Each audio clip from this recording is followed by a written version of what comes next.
Here at Reach Out, we introduce one book every week. These timeless classics are available for students to read with our teachers in our Literature Club course.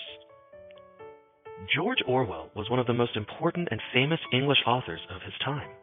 He used satire and dystopian-themed plots in a lot of his novels to criticize totalitarian politics. In 1917, Russia was being led into a revolution, which inspired Orwell to write the novel Animal Farm. This cautionary tale about the futile quest for equality through political change uses personified animal characters to expose the dangers of a totalitarian government. Each character in the farm represents certain political leaders or elements of a government. For instance, Old Major represents the communist leader Karl Marx. Snowball represents an abstract idea of evil. Napoleon represents a communist tyrant. And Squealer represents the propaganda machine of a totalitarian government. There are also human characters that represent various political leaders and nations, such as Mr. Jones representing a corrupt government, Pilkington as the Allied countries, and the cruel Mr. Frederick, who represents Hitler. There is also a horse named Boxer, who represents the uneducated and exploited working class who take propaganda to heart and believe in the government's cause without question.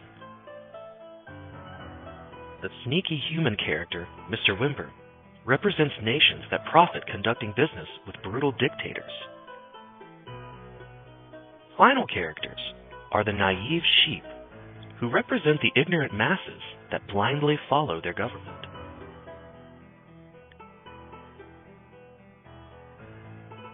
The story begins with Old Major calling a meeting in the barn, and then declares that all men are enemies that need to be overthrown, and all animals are comrades.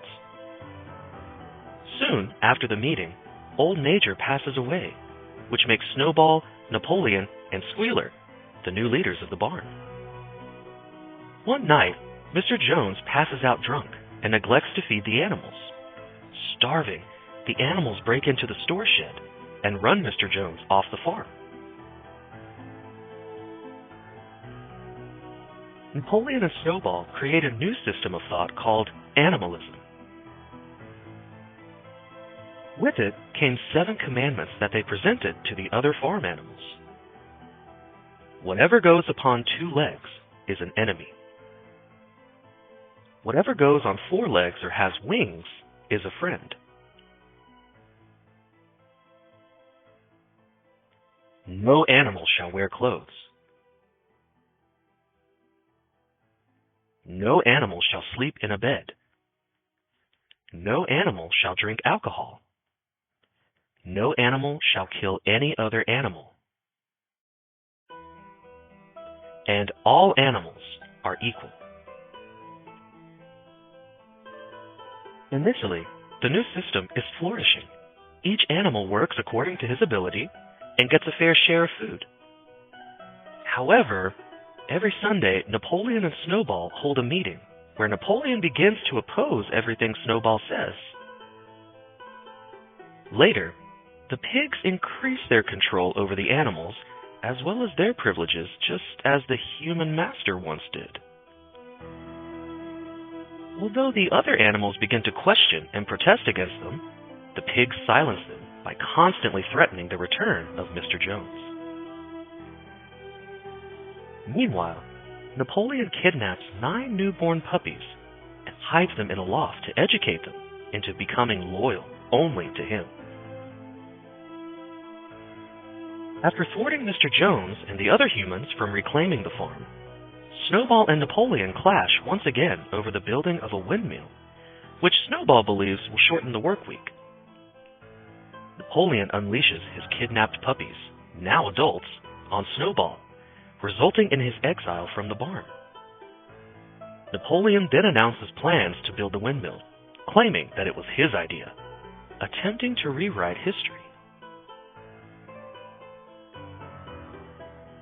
As propaganda Increased work hours and ever-increasing privileges for the pig leaders run rampant. The pig leaders begin to slowly change the 7 commandments of animalism, which leads the farm animals to have difficulty seeing the difference between their new leaders and their former human leaders. What will happen to the farm? Will the animals become smart and brave enough to stand up against their new leaders?